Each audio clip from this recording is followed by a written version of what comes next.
Brethren, a childlike heart says, Lord, I need you. Lord, I cannot save myself. Lord, I depend on your mercy. Humility opens the door to the kingdom.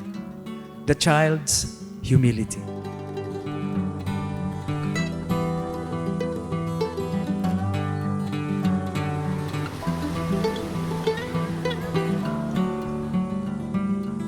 Good morning po. Good morning po sa inyong lahat. God is good. Can we give the Lord a clap offering? Mag-start naman tayo na magpuri sa Panginoon. Yes, Lord, you are good. Hallelujah. So good morning, Good News Ohana. It's good to see everybody, no?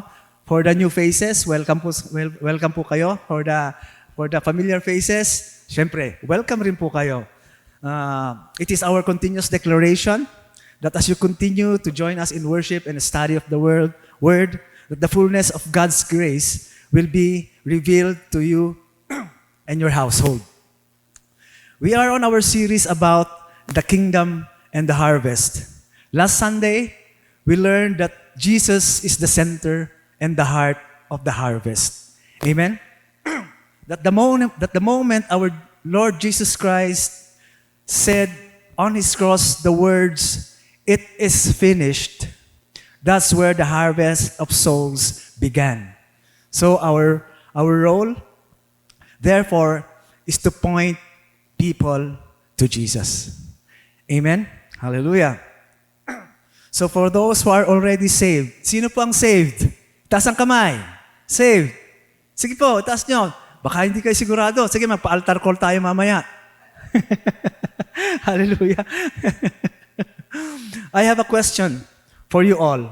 As followers of Jesus, have we really shifted our faith in the realm of the kingdom? Ulitin ko, no? As followers of Jesus Christ, have we really shifted our faith in the realm of God's kingdom? Kasi si Jesus Christ, He always talks about the kingdom. So importante, the kingdom.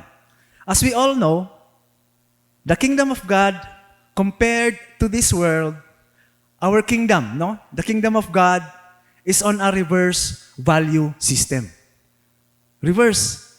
Yung mga natututunan natin sa mundo, sa kingdom ng Panginoon, baliktad.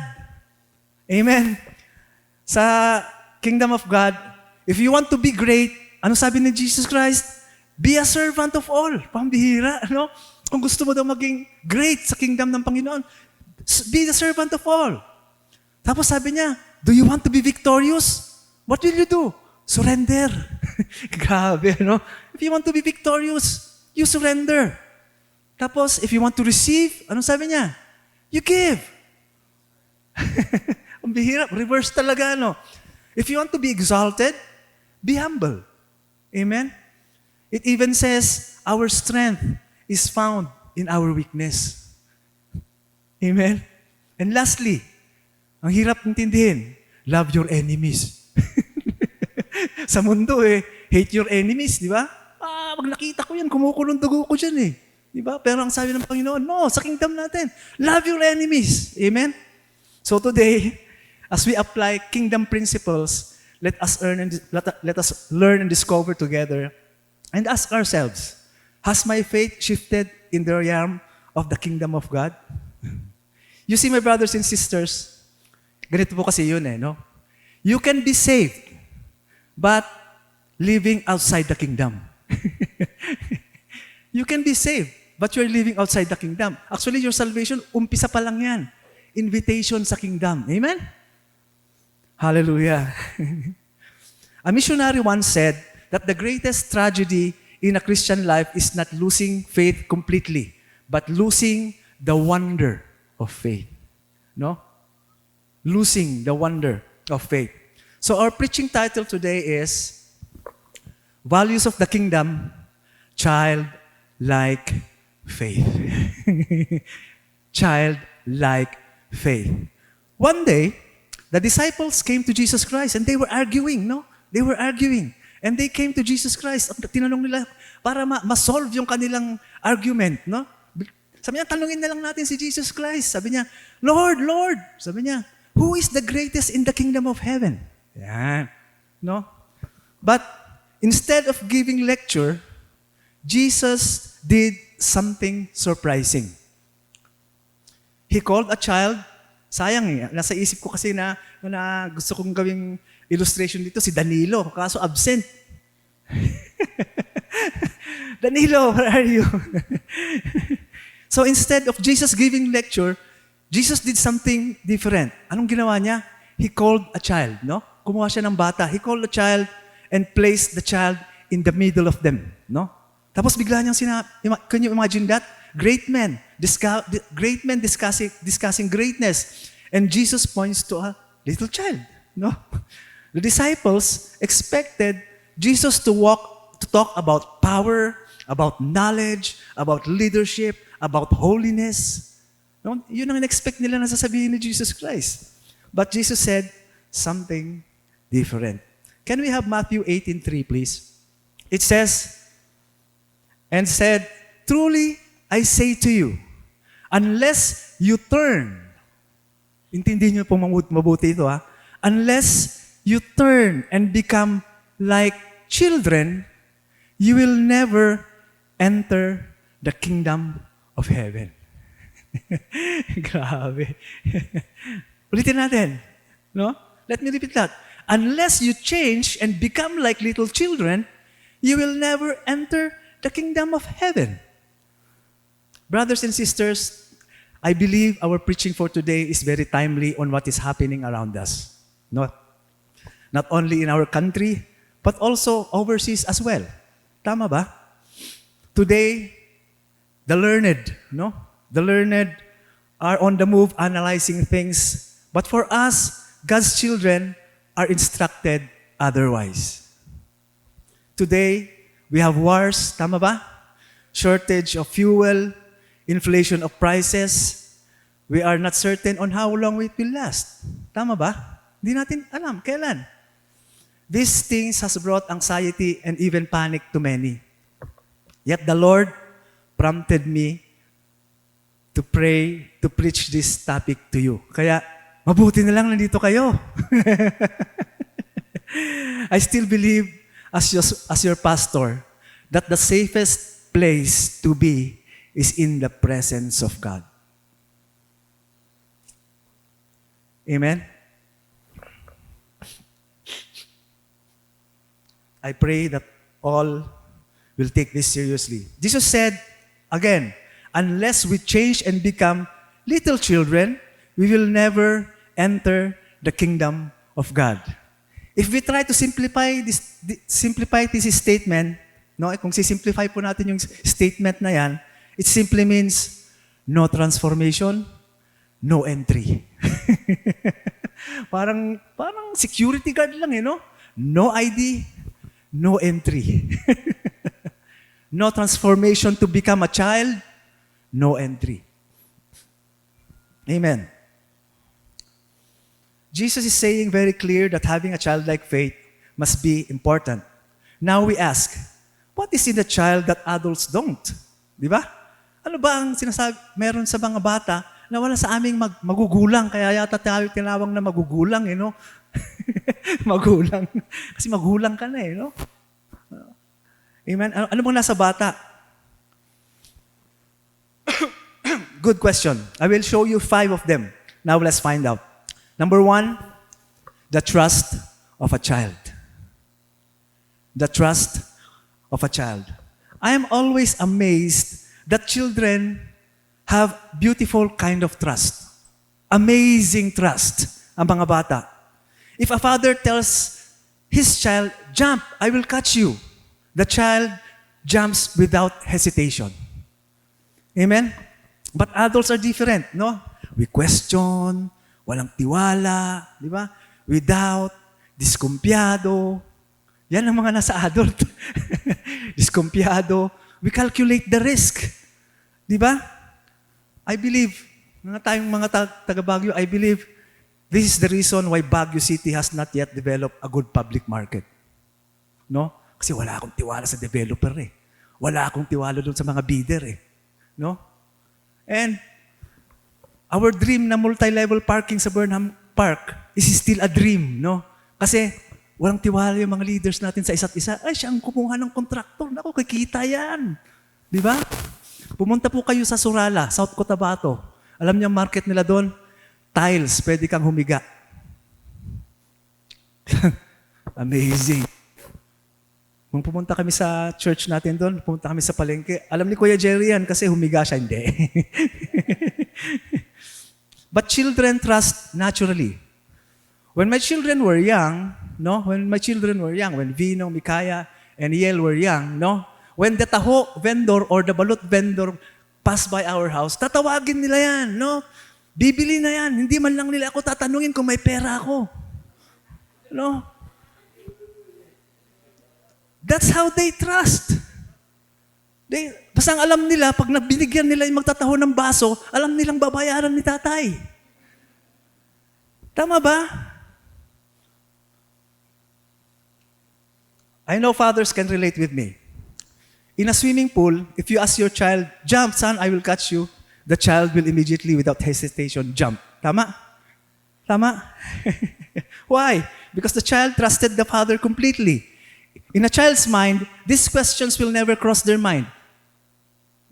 Daddy, if I jump, are you strong enough? Hindi po nila mag-question yun. Daddy, if I jump, what if you miss? What if I drown? Nakita mo yung bata jump. Paano kung hindi mo ako saulin? Di ba? Hindi. Tatalon lang yan. Amen? Actually, when Vino, tsaka si Riley, tinatapon nila si Sinoa pataas Si Sinoa, yung apo ko, tinatapon nila pataas, And, pagka tinatapon nila si Sinoa pataas, akong adult ang kinakabahan. Si Sinoa, tuwang-tuwa. With his childlike faith, tuwang-tuwa siya. He knows his dad is there to catch him. See the difference? The child simply trusted. And this is the kind of faith God desires. In the book of Proverbs, ngayon ko lang naintindihan to. Kanta to ni Cari Valenciano, kinuha niya sa Proverbs 3. Sabi niya, trust the Lord with all your heart and lean not on your own understanding. Basta mag-trust ka lang, analyze ka ng analyze. Lean not on your own understanding. Many people struggle entering God's kingdom because they trust their good work, they trust their religion, they trust their knowledge, they trust their reputation, they trust their riches. But Jesus said, entering God's kingdom requires simple faith.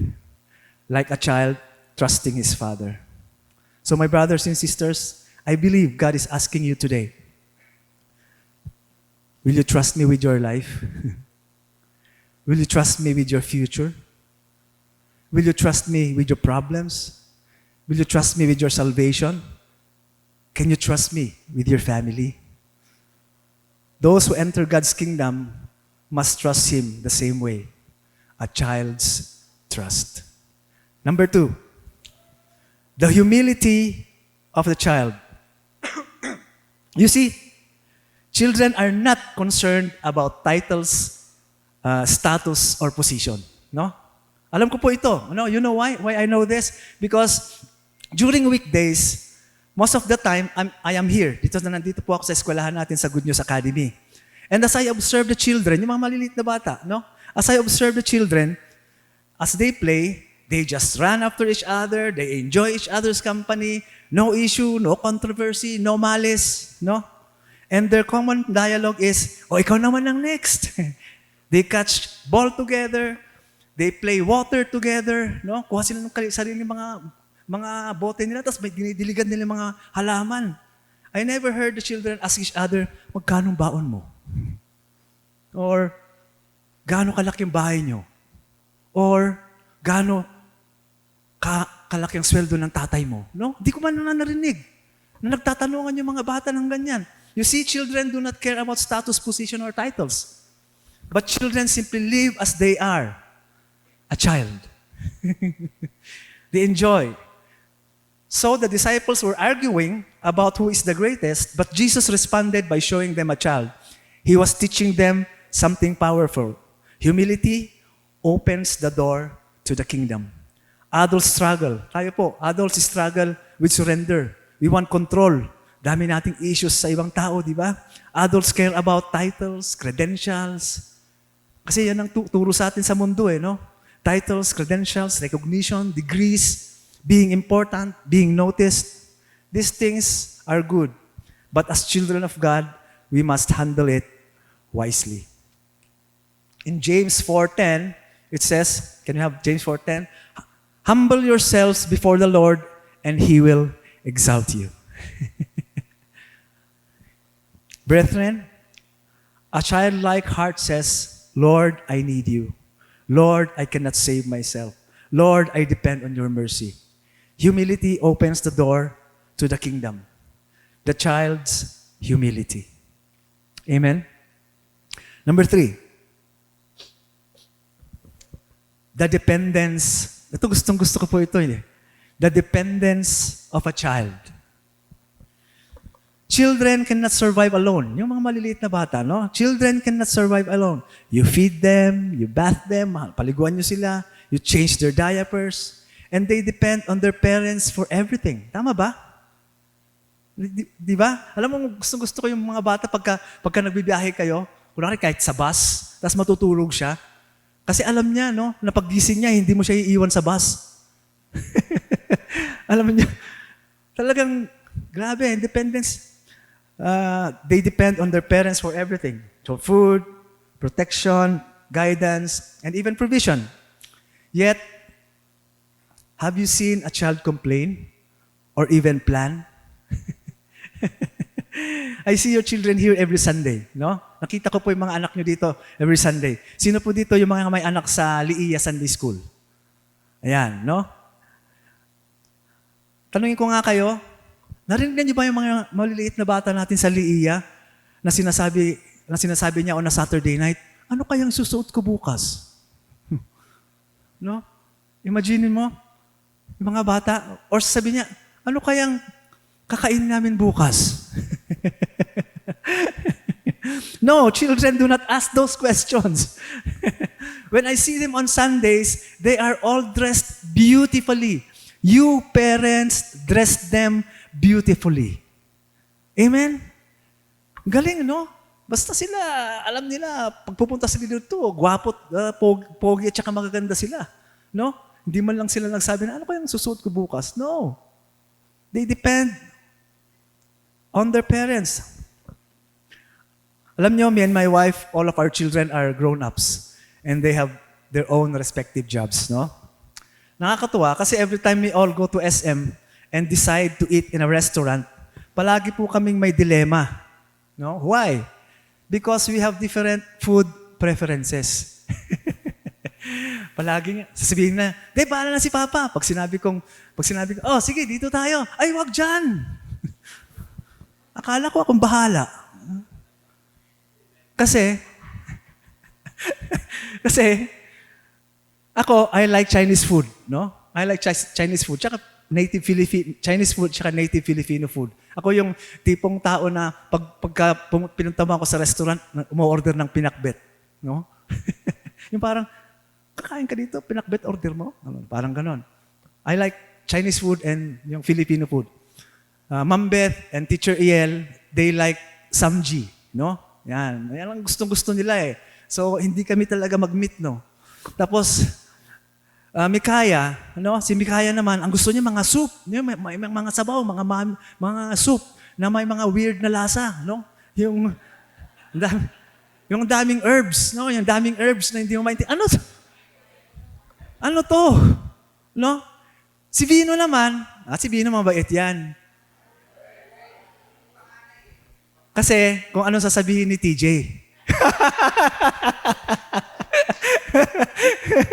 Kung ano sasabihin ng kanyang wife, hindi pa nag-decide yan. I will ask my wife. And usually TJ, ang kukunin yan is Japanese. No?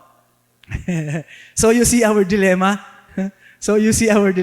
Ang hirap namin mag-decide where to eat kasi we have different cravings. Pero the best part is this. No matter where we decide to eat, Zenoa, the little boy, will eat the food. No? No matter. Kahit saan kayo mag-decide. Yung batang dala-dala namin, hindi nagkiki-argue yan. Kung ano susubo ni Vino tsaka ni TJ sa kanya, kakainin niya. Yun lang.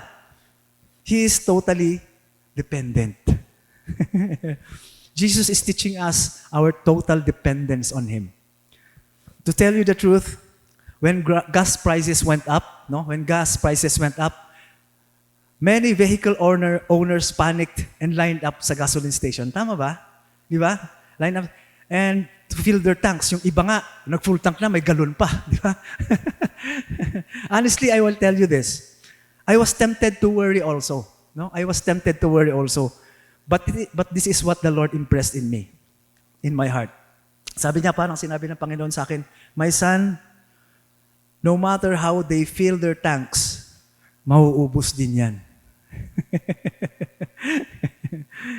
And as if the Lord is telling me, my son, it's okay. Hindi ka mauubusan ng pambili ng gas. Di mas magandang assurance yun. Di ba?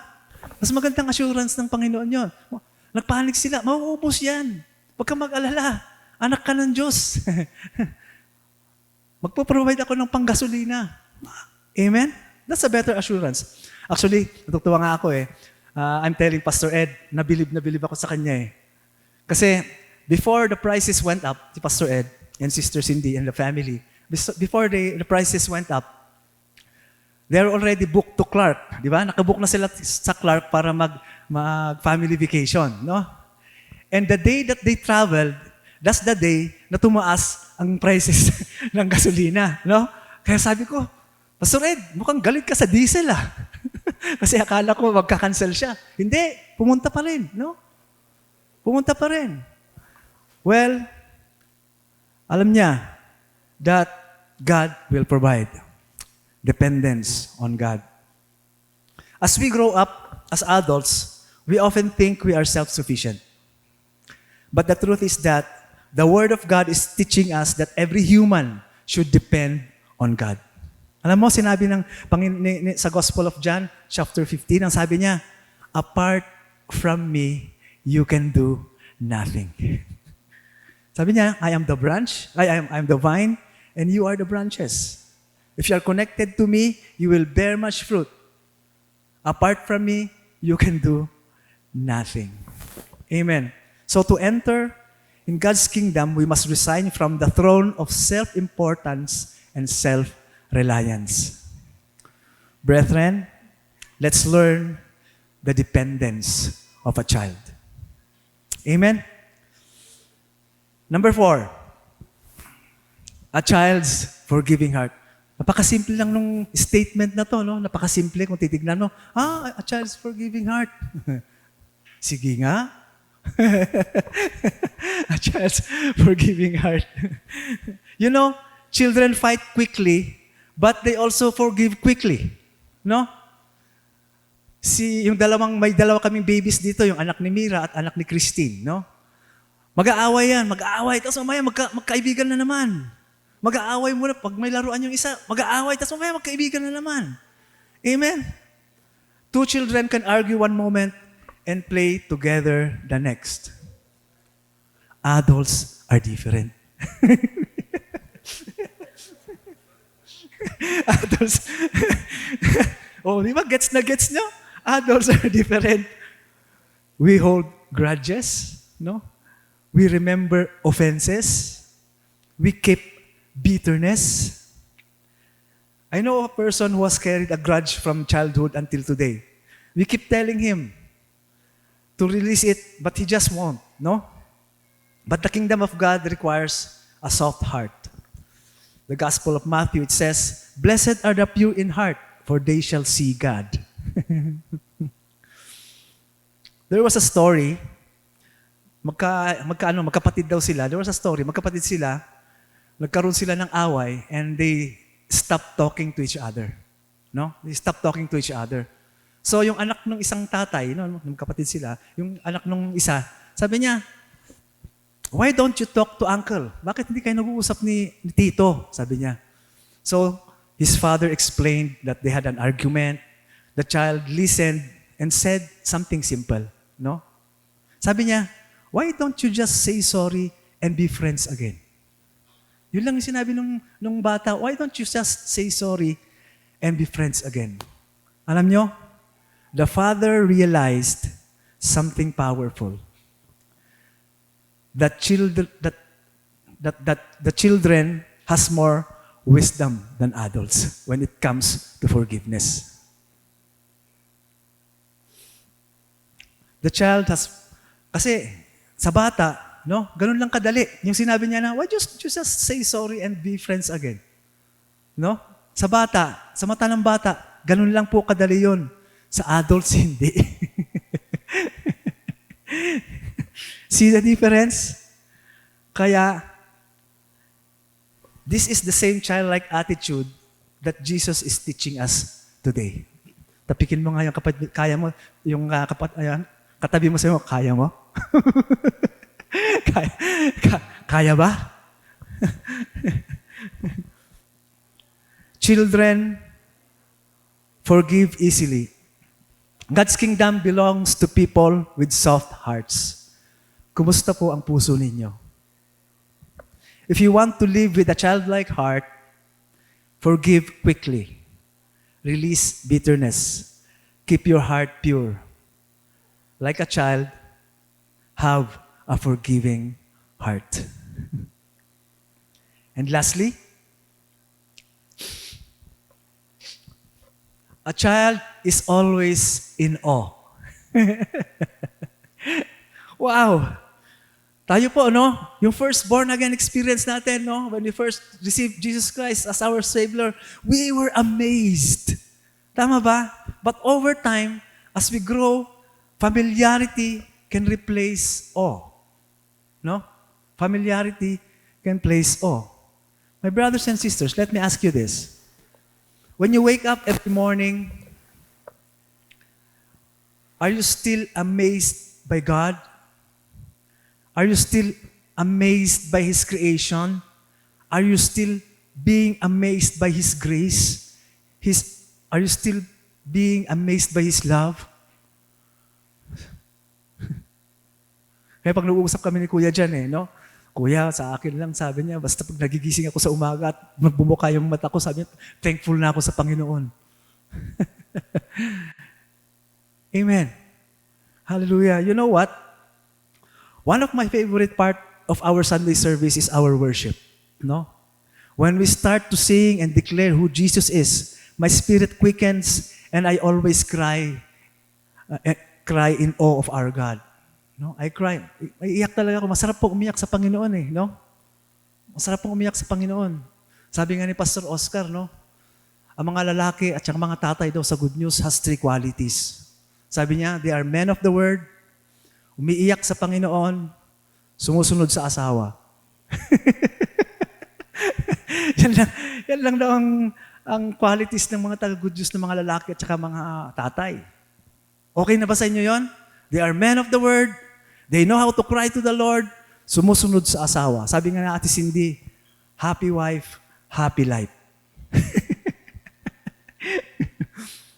So kayo po, are you still in awe of God? Do you still pagka yung mga mayroon pang garden, no? Do you still pick up dandelions and blow them? Alam niyo pa yung dandelion? Okay? Do you still stop when you see yung makahiya plant, no? Alam niyo yung mga makahiya plant? Na-amaze pa ba kayo pagka hinahawakan niyo nagko-close? Di ba?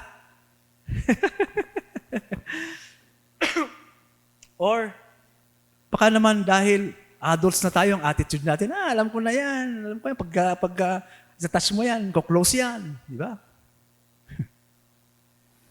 If you look around, my friends, there are so many things to be in awe of God. No? The stars.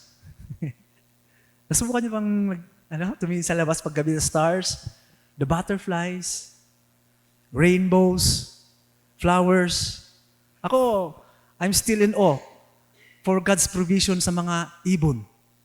No? Grabe, di ba? Tayo ipon ng ipon. Yung ibon, hindi naman pinapabayaan ng Panginoon. Di ba? I'm still in awe of that. That's why children reminding us what faith should look like. Children are amazed easily, no? Kaya nga, Pasensya na kayo pagka palaging sinasabi ko si Noah, kasi siya naman palaging kasama ko kasi. Si Noah kasi, bigyan mo lang ng buhangin yan, kahit iwan mo na, okay na sa kanya. Basta buhangin. Basta may buhangin kahit saan. Buhangin sa beach, buhangin sa yung mga buhangin sa place sa SM, or buhangin na kahit na yung dinamplang ng truck na buhangin, okay na sa kanya yon. Gustong-gusto ko nakikita yung kuko niyang maiitim, no? Pero bigyan mo, ang adult ng buhangin, ang sasabihin niya, ano ako, laborer? Ano ako, piyon? Now, sino po dito, taga-Baguio naman po lahat tayo, di ba? Sino po dito ang nakadaan na sa Luacan Road going to PMA? Yan. Yan. Yan. No? I noticed, yung daan na yan, I noticed that this is one of the most beautiful roads in the Philippines. Ganda.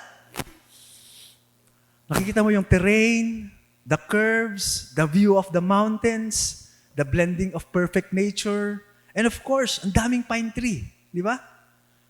Wala pong ganyang lugar pa sa Pilipinas. Alam nyo, if tourists pass that road for the first time, they will take pictures all the way left and right. Pag kayo mga first time tourist na dadaan dyan, titigil yan, kukuha ng litrato.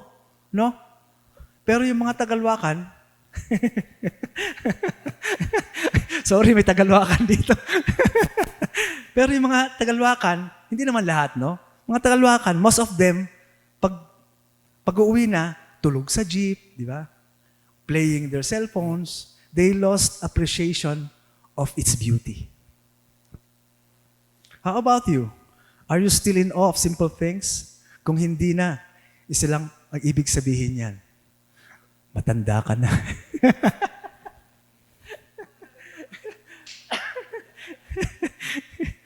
In Psalm 8:3 and verse 4, sabi ni David, no? Si David talagang king na ito, hari na to.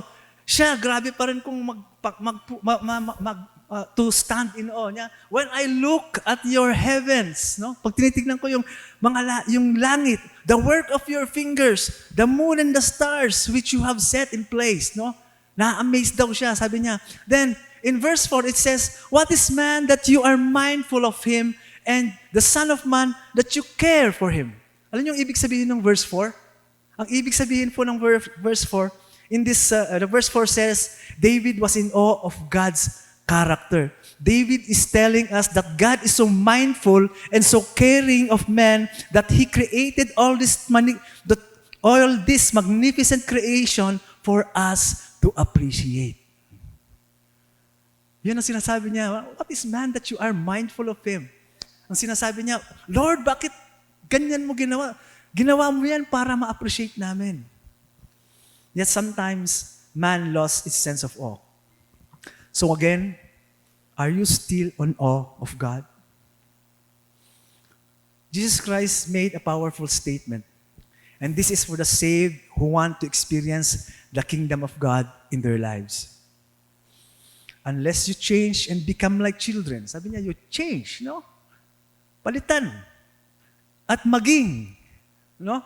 Palitan mo yung attitude mo at maging. You change and become like little children, you will never enter the kingdom of heaven.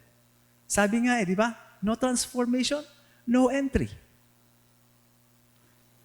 Ask yourself today, do I have the trust of a child? Do I have the humility of a child? Do I have the dependence of a child? Do I have the forgiving heart of a child? Do I have an awe coming from a child? Let me end with this story. Ito yung sinasabi ko sa inyo, no? Kasi marami tayong naririnig ng mga bali-balita, no? And it gives anxiety in our hearts and in our minds. Let me end with this story. A little girl was walking with her father across a narrow bridge, no? Mag-ama. Little girl at saka yung father niya is crossing a narrow bridge. And the father said, "Hold my hand so you won't fall." Sabi niya. "No, Daddy." Sabi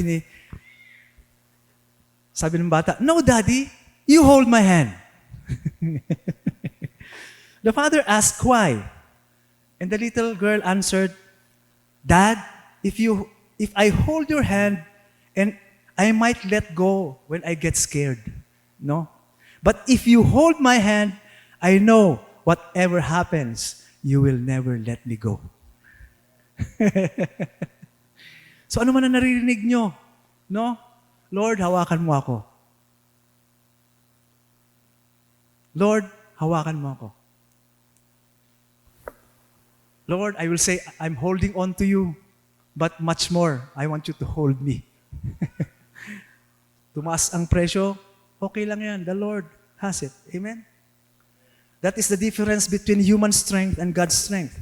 When we depend on ourselves, we may fall. But when we depend on God, He will never let go. So our preaching today is giving us all an invitation to experience how the kingdom principles work. The world is very demanding. The world is always performance-based.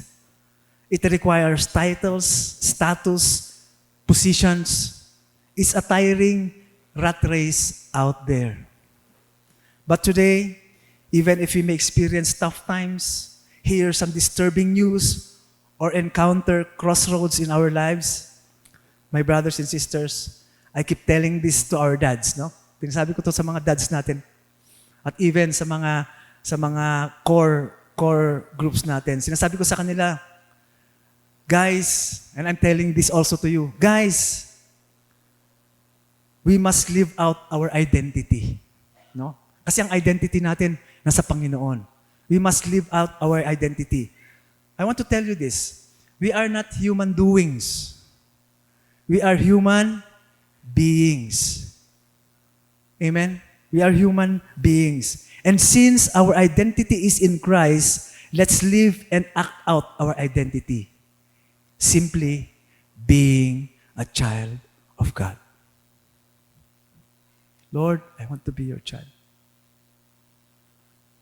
Today, Jesus is assuring us, His children, that if we possess a childlike faith in His kingdom, we are assured of a faithful Father who will always be there for His children. Amen? Kaya nga yung kanta natin kanina, I will sing of the goodness of God. Matthew 19:13, my last verse, it says, "Let the little children come to me, for the kingdom of heaven," yung verse ko kasi, "for the kingdom of heaven belongs to them." A childlike believer prays like this, "Lord, I cannot do life without you." Now, ang question ko kanina, now, knowing all this, do you think you are ready to shift your faith in the realm of God's kingdom? Lord, give me a childlike faith. Remember this. The strongest believer in the kingdom is the one who depends on God the most.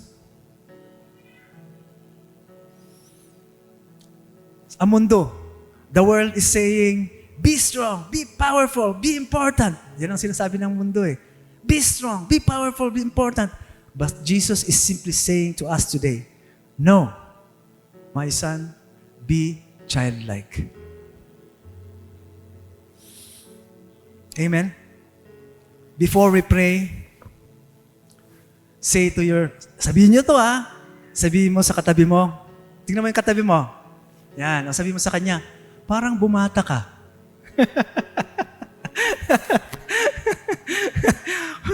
Parang bumata ka. Hallelujah. Yes, di ba? Lord, yan ang gusto namin. Lord, gusto namin bumata. Kasi yung mga bata gustong tumanda. Di ba? Tayo matanda, gusto bumata. Oh, ngayon sabihin mo sa katabi mo, wow, bumata ka kasi nakarinig ka ng preaching about children. Hallelujah. Can you give the Lord a clap offering? Woo! Thank you, Lord. You are good. Now I want you to raise your right hand. Raise your right hand. Right. Place it in your heart. And pray with me. Heavenly Father, in Jesus' name, we want to heed in your call to have a childlike faith. Lord, we confess that so often we have traded wonder for worry, trust for control, and simplicity for pride. We have tried to stand tall in our own strength, when all along you were calling us to kneel in childlike faith. Today, Lord, we lay down our strivings. We surrender our need to understand everything. Teach us again what it means to trust you without hesitation, to run into your arms without fear, to believe your promises without doubt, to rest in your love without condition. Give us a heart of a child, quick to forgive, eager to believe, and ready to obey. Lord, let us be in awe of you again. Let our eyes widen of your goodness, our hearts leap at your faithfulness, and our spirit awaken to your nearness. Teach us to depend on you daily, not as an obligation, but as a child depends on a loving Father. May we wake up each day with simple faith, saying, Father, I trust you. Abba, I need you. Father, I believe you.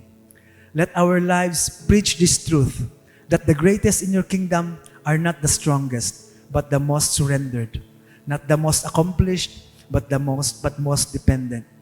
We return to you now, not as experts, but as children, not with answers, but with trust, not with pride, but with open hearts. Lord, today we want to shift our faith in the realm of your kingdom by having a childlike faith.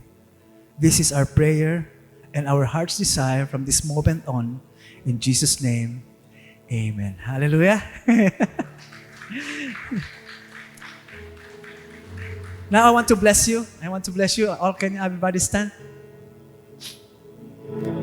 Oh, thank you, Lord. You are good. Pwede bang i-lift natin yung kamay natin? Sige. Yes, Lord. Yes. Lord, I'm your child. Let me bless you with this. May the Lord turn your heart again to simple trust as a child rests securely in a loving Father. Go with a childlike confidence, quick to believe, ready to obey, and secure in His love. May your eyes remain open to His daily goodness, finding joy and even in the smallest blessing. May your heart stay tender, quick to forgive, and eager to love as He loves. And may you walk each day in awe, hand in hand with Him, never doubting that you are a child of the King. In Jesus' name, receive it. And everybody says, Amen. Woo! Remember, family, wherever you go, you bring